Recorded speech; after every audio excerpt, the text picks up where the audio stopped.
A very long time ago, about 4,000 years or so, a young man ran away from home. And he did so because he had good reason to believe that his brother might kill him. Jacob, that was the youth's name. He had deceived his blind father, pretending to be Esau, his own twin. He accepted from the father a blessing. And in that long ago world, that paternal blessing could be given only once. In this case, it belonged to Esau as the firstborn twin. Confronted by his brother, Jacob realized the enormity of what he had done, and he realized that his life was in danger. So he ran away. On his first night in the desert, Jacob has a dream. And in the dream, he sees a ladder between earth and heaven. Up and down the ladder, shining beings move between the two worlds. Jacob wakes, and he cries, "Surely God is in this place, and this is the gate of heaven." 4,000 years later, Carl Jung will give us a word to describe such dreams. He will call them archetypes. They are not individual dreams as much as universal dreams. Jacob's dream, I think, tells us something about our human condition.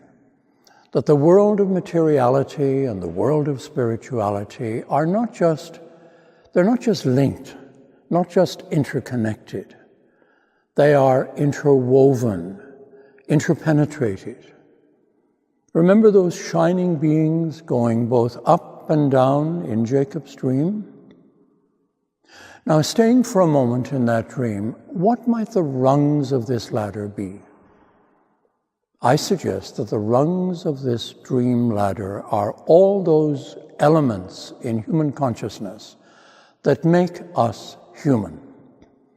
And a very partial list might include nature, friendship, beauty, wonder, sorrow, joy, wisdom, goodness, sexuality, art, suffering, music, relationships, love.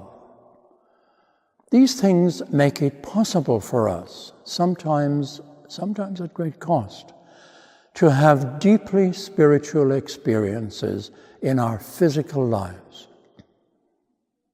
We humans are creatures of both materiality and spirituality. That has been the natural understanding of who and what we are ever since we became human. And it's easy to forget that it is still the understanding of the vast majority of humanity. We hear Pierre Teilhard de Chardin, a spiritual giant of our own time, telling us, "We are not human beings on a spiritual journey. We are spiritual beings on a human journey." This understanding of our human journey through time, I call the enduring landscape. However, about 500 years ago, a very short time in the long span of human experience, and only in a small area of the world, usually referred to as the West, some people came to a very different understanding of the human situation, one that would, for both good and ill, radically change the whole world. That change of direction would bring into being Western culture as we have known it. In terms of our image of a landscape, this was a choosing of a different path, a different landscape. We have names for this half millennium from the late 17th century. We celebrated its first exciting discoveries as the Enlightenment. We named the resulting new branches of human endeavor the sciences. And when we applied some of these wonderful sciences, they created something that we called the Industrial Revolution. And then we found a name for the society that we had begun to form. Of course, it was already forming us. Indeed, for good and for ill, it would form much of the contemporary world. We called it modernity. Then, to characterize our new understanding of our human situation, we chose a very old word. We defined the context of human life and experience as secular. From the late 1600s to the middle of the 20th century, the idea of reality as merely secular was deeply contested by many voices. But then, beginning in the 1960s, assumptions and attitudes we had long taken for granted began to be challenged, as you know well, in a much deeper way, and in almost every aspect of life. We began to realize that the period was thought of as the Enlightenment was changing. We weren't sure exactly how or why, but there was no denying it was changing. And so we began to use a groping term for the second half of the last century. We began to speak of the world becoming post-modern. That brings us to our own small archipelago of Gulf Islands, and to this occasion. We're still not sure what is going to come of this postmodern period, but I suggest that we are increasingly sure of one big thing. That one big thing is this: in spite of the Enlightenment and its Industrial Revolution giving us some wonderful things that we would not wish to lose, it is becoming more and more clear that the price we and our children and grandchildren are beginning to pay for them is chillingly high. Many initiatives are forming in response to that realization. And one such response is the modest venture that we are calling Star of the Sea Center for Spiritual Living and Practice.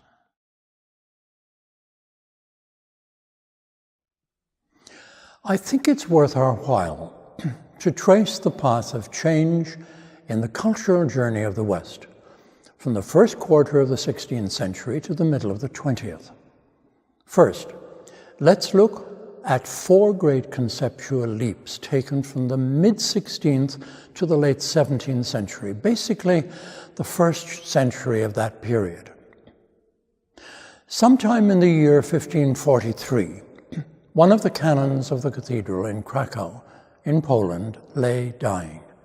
His name was Nicholas Copernicus. Hours before his death, someone put into his hands a small book that he had written a few years previously. Copernicus had not dared to allow it to be published because he knew he would be condemned by the church and probably burned for heresy. The title of that small book in his dying hands was On the Movement of the Heavenly Bodies, and what it showed would change forever the way humanity understands its place in the universe. Put at its most devastatingly simple, the sun does not revolve around the earth. The truth is that the earth revolves around the sun. 60 years later, a brilliant mind living north of Rome heard from a friend in Holland of an invention that intrigued him. It involved arranging various pieces of glass to bring distant objects near. In 1609, Galileo got his hands on this invention, and for the first time, humanity saw the moons of Jupiter. For this, Galileo almost lost his life to an all-powerful church. In 1637, about 5 years before Galileo died, a brilliant young French mathematician and philosopher named René Descartes published a book entitled A Discourse on Reason. And in its introduction, he insisted that the basis of all philosophy is thinking based on reason, observation, and experimentation. A quarter century later, across the English Channel, the Royal Society was founded in London in 1662. Another quarter century after that, in Cambridge in 1687, Isaac Newton published his great work entitled The Principles of Mathematics. Now, there's something really important to remember, that all of these great breakthroughs were made against a backdrop of the most vicious wars in the history of Europe to that time. The 30 years long wars of religion between the old Catholic tradition of Rome and the new Protestantism of Northern Europe, from 1618 to 1648. Now let's consider some of the consequences of those scientific breakthroughs, and also of the religious conflicts that raged alongside them. It's a process of Western thought steadily withdrawing itself from the enveloping womb of traditional religion, in this case, of course, Christianity. As early as the Renaissance, the great commercial empires of the Italian cities insist that the brutal ethical struggles they engage in as they build their commercial empires cannot be reconciled with the world of the Catholic Mass. In the 17th century, political life decides that if it wishes to release itself from religious warfare, it must become a realm of rational thought rather than of religious dogma. Succeeding centuries see this insistence on rational thought and pragmatic, fact-based experimentation continuing into the growth of the sciences and later of medicine. By the 20th century, all aspects of human life in the West are regarded as secular rather than sacred. The transformation of Western thought is complete. No longer is creation understood as emanating from a divine source that is forever a mystery. It can now be approached as a vast, magnificent mechanism, potentially comprehensible to human thought and calculation. To hear what a difference this made to human self-understanding, we have only to listen to two reflections on the nature of our humanity. One written nearly 2 millennia before the Enlightenment, and the other as that Enlightenment was beginning. First, let's listen to that great poet of Judaism, the psalmist. When I consider the heavens, even the work of thy fingers, the moon and the stars, which thou hast ordained, what is man that thou art mindful of him, and the Son of Man that thou visitest him? Now, another familiar voice, 60 years after Copernicus publishes his book on the movements of the heavenly bodies, and 6 years before Galileo looks into his telescope, Shakespeare gives these words to his character, Hamlet. What a piece of work is man! How noble in reason, how infinite in faculty, in form and moving how express and admirable, in action how like an angel, in apprehension how like a god. To express all this in the archetypal images of Jacob's ladder, we might put it this way. In the West, we had decided 3 transformative things. Some decided that we did not need the ladder anymore. Others decided that the ladder was an illusion and had never really existed. And still others decided that we could make a better ladder ourselves. The irony is that we did indeed build a wondrous Western construct. Not so much build a ladder as a highway. And while it did not take us to heaven, it took the West into every part of the world and gave it an immense power and influence. For many years, the West became the wonder of the rest of the world, sometimes to the great benefit of those whose lives were affected, but at other times at great cost to them. I think that word cost is significant as we look at the world we have now. I am a member of a generation whose life has been lived in the decades following the First World War until now. A generation shaped by the world both before the 60s and after them. Our generation bridges from modernity to post-modernity.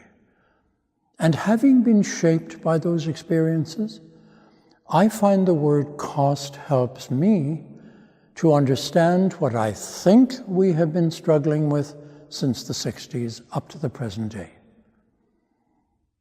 We have been made to realize the cost of the centuries we call modernity.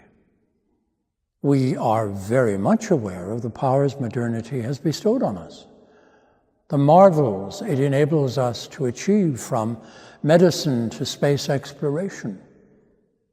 Things seemingly miraculous to our forebears all too easily become mundane to us. Yet, we are also aware of an enormous cost.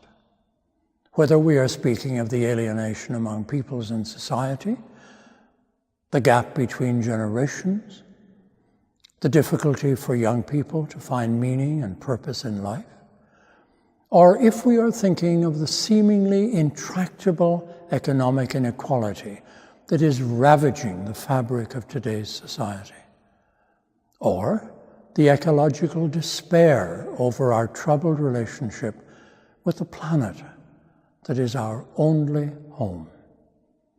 In all of these things, we are realizing a formidable cost. To me, this is the overriding reason why you and I are gathered here today. Hence, also, for the growing spiritual quest of our time. We have become all too familiar with a drama played out again and again in our media. Somewhere there are people in the picture in hard hats laying a pipeline, while not far away there are people with placards and they're shouting their protest against that same pipeline. And of course, the scene doesn't have to include a pipeline. It can be a high-rise building. It could be in a hydroelectric dam, any technical construct. Protest and questioning can take other forms, of course. Organizations will come into being, such as Greenpeace or the Green Party. And there will be an article or an address by, say, a David Suzuki or an Elizabeth May. Countless others, of course, but I name only familiar examples. We can think of the period of the Industrial Revolution in much the same terms. The huge, relentless changes taking place in the world as people knew it was met by much determined protest and questioning. Depending on your attitude to massive technological change, consider how exciting or appalling it must have been to read the Times of London in the course of a single decade. In 1860, the first internal combustion engine appears. 62, R.J. Gatling invents the 10-barreled gun named after him, a weapon that will mow down the soldiers of many countries like falling wheat. 1863, the National Academy of the Sciences opens in Washington, D.C. In that same year, the first steel furnace is built in France. The first railroad is laid in New Zealand. In 1865, the first Atlantic cable is completed. Joseph Lister conducts the first antiseptic surgery. MIT, the Massachusetts Institute of Technology, opens in Boston. The first oil pipeline is laid in Pennsylvania, all 6 miles of it, if you please. 1866, Alfred Nobel invents dynamite, and Robert Whitehead invents the torpedo. 1867, Marie Curie begins research on radium. The Brenner Pass tunnel opens between Austria and Italy. Vast diamond fields are discovered in South Africa. All this time, huge European empires are forming. In the midst of all this, one of the most respected minds in England voices an eloquent protest, perhaps even a lament. Matthew Arnold walks on the beach at Dover one evening in 1867. The sea is calm tonight, the tide is full, the moon lies fair upon the straits. The sea of faith was once too at the full, and round earth's shore lay like the folds of a bright girdle furled. But now I only hear its melancholy, long withdrawing roar, retreating to the breath of the night wind down the vast edges drear and naked shingles of the world. And we are here on a darkling plain, swept with confused alarms of struggle and flight, where ignorant armies clash by night. Notice what Arnold is lamenting. He describes it as the rolling back of the sea of faith, which he sees in retreat before the new secular forces of the late 19th century. But there was already developing a new reality that Arnold did not grasp. Long before he walked that night on Dover Beach, lamenting the decline of faith, a faith that he thought of in terms of the institutionalized religion of his time. That same institutionalized religion was taking its first steps to become what we would today recognize as personal and societal spirituality. Beginning as far back as the early decades of the 17th century, we began to witness a great wave of creativity, not so much in religious institutions themselves, but in extraordinarily committed men and women emerging from them. Many of the leaders of these movements are themselves involved in church life, but they very often find the churches mistrustful, even opposed to the new tides that are flowing. The reason I believe this is very significant is that it is remarkably like what is happening today in those movements and communities for which we use the term spirituality.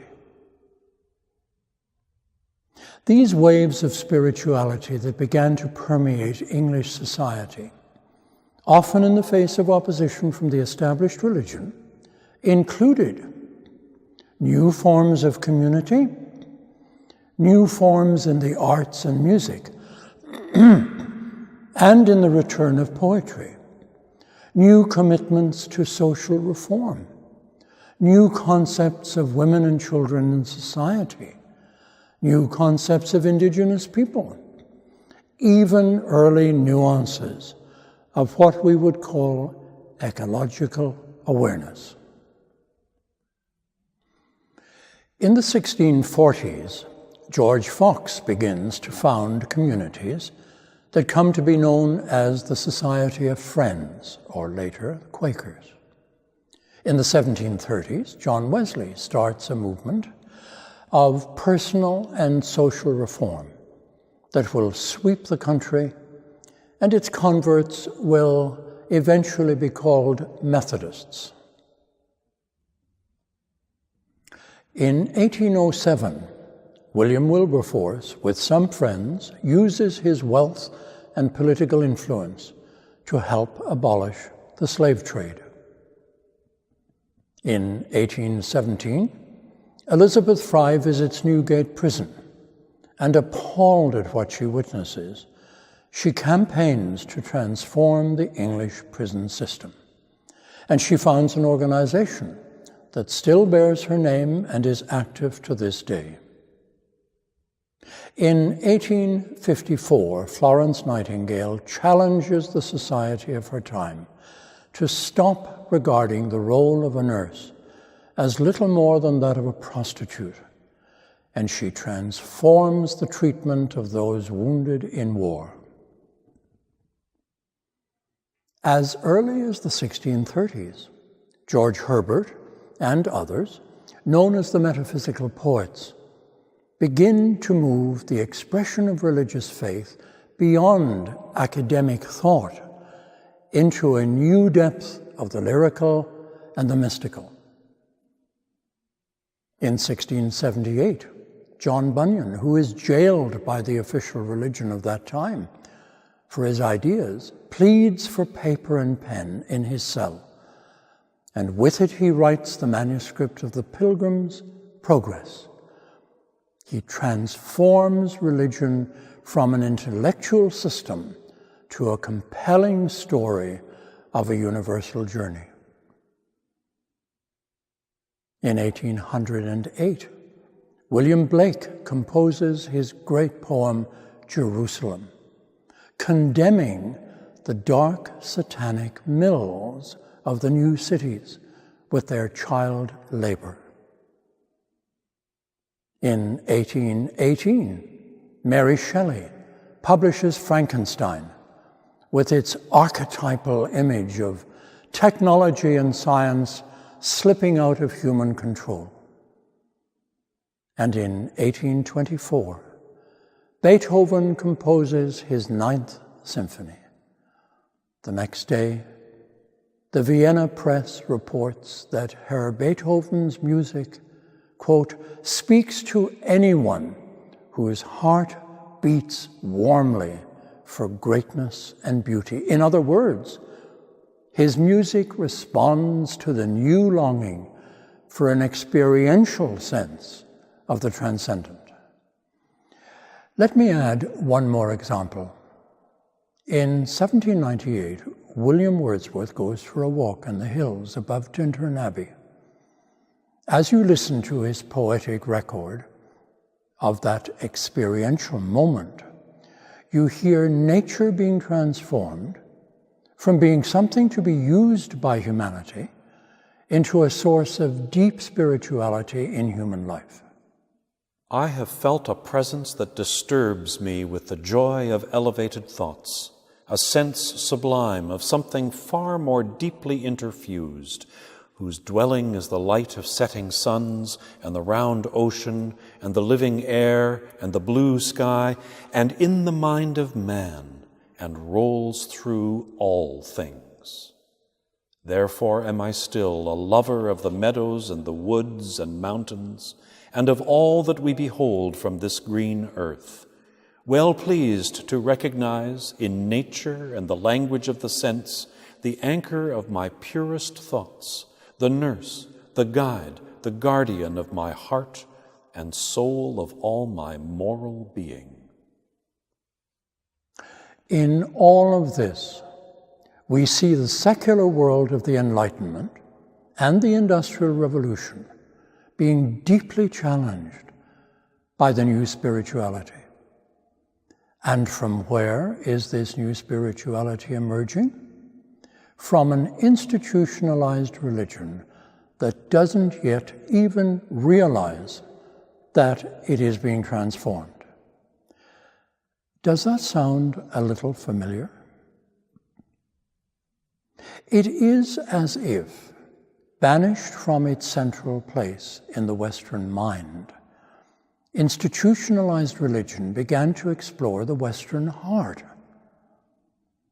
Religion, marginalized from what we would call today the public square, began to find other ways of igniting a kind of fire in the human heart and in the society of the time. In a mysterious way, religion, with all its perceived and sometimes imagined faults, became the midwife to the new world of spirituality. This counterwave, this pushback, if you will, against the assumptions of the surrounding culture continues into the 20th century. Not so much in actions taken as in events experienced. Terrible blows are suffered that shake the confidence of the project of modernity. Actually, far earlier than that 20th century, on November the 1st, 1755, the city of Lisbon is shattered by an 8.5 level earthquake that kills, some say, up to 100,000 people. And the quake becomes far more than just the event itself. It deeply challenges the arrogance of the early Enlightenment, with its aspiration to understand and control all aspects of the natural world. Now, the first such event of the 20th century is in 1912, when the supposedly unsinkable Titanic hits an iceberg in the North Atlantic, sinks, and becomes an indelible icon of modernity's vulnerability. Within 2 years of that, a world war begins that will, in various stages, continue until 1945 and bring with it the double obscenities of Holocaust and Hiroshima. Once again, it is the voices of the poets that name the fears, the longings, the desperate hopes, in other words, the spirit of the times. The First World War is barely over when in 1919, W.B. Yeats creates in his poem, The Second Coming, a chilling evocation of apocalypse. Things fall apart, the center cannot hold, mere anarchy is loosed upon the world. The blood-dimmed tide is loosed, and everywhere the ceremony of innocence is drowned. The best lack all conviction, while the worst are full of passionate intensity. 15 years later, in 1934, as the final solution is already being prepared in Hitler's Germany, another poet, T.S. Eliot, evokes another vision of a despairing society in his poem, The Rock. Endless invention, endless experiment brings knowledge of motion, but not of stillness. All our knowledge brings us nearer to our ignorance. All our ignorance brings us nearer to death. But nearness to death, not nearer to God. Where is the life we have lost in living? Where is the wisdom we have lost in knowledge? Where is the knowledge we have lost in information? The post-Enlightenment tide is now flowing and deepening. After Yeats and before Eliot, the German sociologist Max Weber points to the increasing cost price of modernity. His book has a haunting title. He calls it The Progressive Disenchantment of the World. I think that in the image of disenchantment, Weber was very likely echoing the great 17th century mathematician and mystic Blaise Pascal. Pascal died about 20 years before Newton published the Principles of Mathematics, but he was very aware of the new cosmology and of Newton's work. Pascal did not oppose the new learning, but he did warn of its consequences, and he did so in the most lyrical language.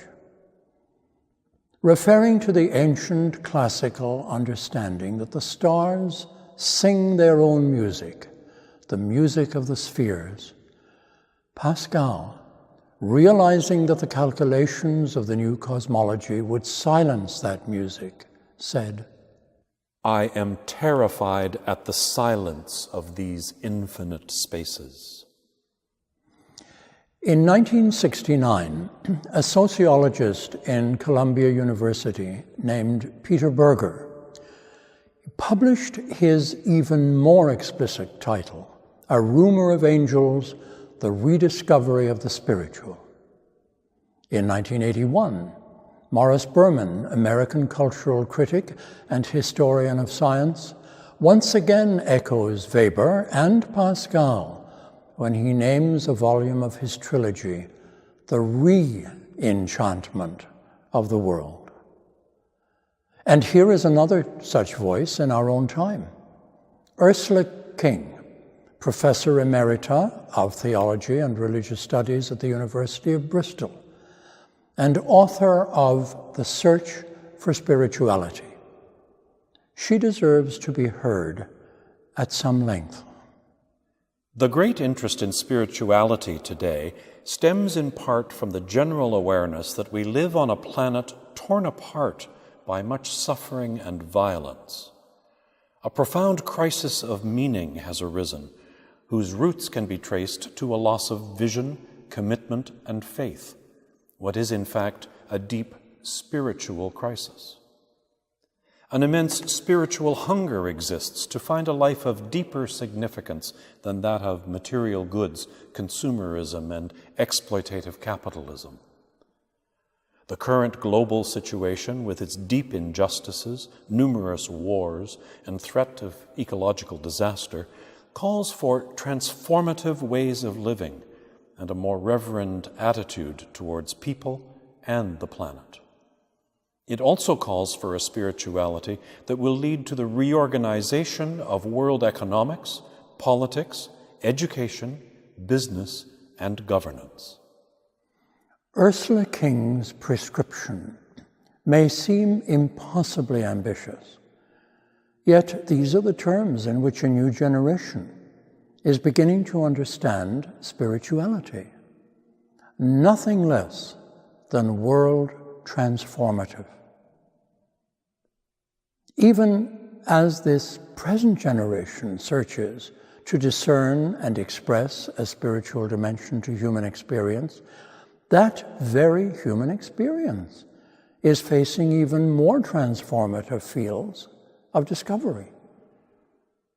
Recently, in a moment of indulging in that very dangerous activity called prophecy, I found myself moved to say to some other friends that I think I can see at least 6 great new realities that will drive future searching for a spiritual dimension in our human experience.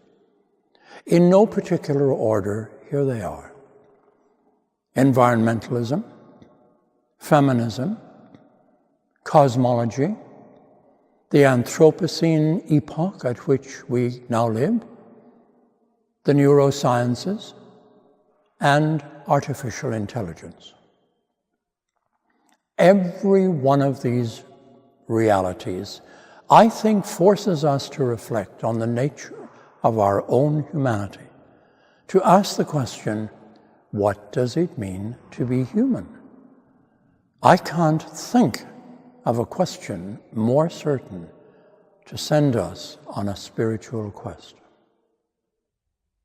So here we are in 2017. Some of us have arrived together at the Star of the Sea Center for spiritual living and practice. It's not by any means the end of our journeying in search of a contemporary spirituality, but it is a beginning.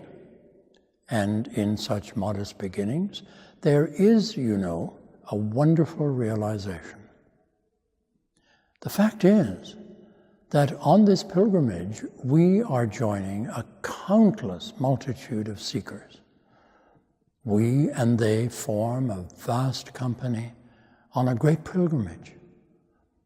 And our quest is to discover an enduring landscape where we may live as fully human, at peace with ourselves, with one another, with our Mother the Earth, and with that source of our being, for whom there is a name in every language. A contemporary poet named William Berry has written a poem called A Vision. It's becoming something of an anthem for the new spirituality. I leave you with some lines from it as a blessing on this day and on the place where you now sit, and all the good things that will happen there in the future. If we will have the wisdom to survive, to stand like slow-growing trees on a ruined place, renewing, enriching it, then a long time after we are dead, the lives our lives prepare will live here, their houses strongly placed upon the valley sides, fields and gardens rich in the windows. The river will run clear as we will never know it, and over it birdsong like a canopy. On the steeps where greed and ignorance cut down the old forest, a new forest will stand, its rich leaf fall drifting on its roots. The veins of forgotten springs will have opened. Families will be singing in the fields. In their voices they will hear a music risen out of the ground. Memory, native to this valley, will spread over it like a grove, and memory will grow into legend, legend into song, song into sacrament. The abundance of this place, the songs of its people and its birds, will be health and wisdom and indwelling light. This is no paradisal dream. Its hardship is its possibility.